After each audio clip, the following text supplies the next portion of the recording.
राज्यामध्ये सरकार प्रचारासाठी फिरते असं उद्धव ठाकरे यांनी म्हटलंय। मंत्री शेतकऱ्यांमध्ये बसत नाहीत, पैसे वाटून मतं मागितली जात आहेत असा टोलाही उद्धव ठाकरे यांनी लगावलाय। निवडणुकीत पैशांचा पाऊस पडणार आहे असंही त्यांनी म्हटलंय।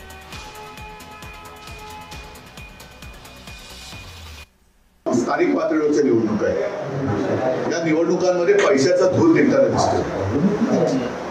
आज सुद्धा सामनाचा अग्रलेख आपण वाचला असाल, त्याच्यात देखील याचा उल्लेख केलेला आहे।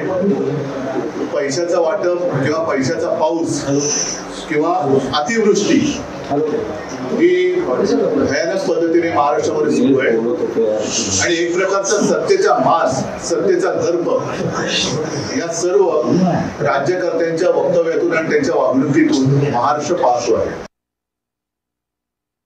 मंत्री नुसते घराघरा फिरतायत, हे घरदार सोडून फिरतायत, घरोदारी फिरतायत, पण ज्यांचं ऐकायला पाहिजे म्हणजे ना धड शेतकऱ्यांचं ऐकत आहे ना शहरातल्या नागरिकांचं ऐकत आहे।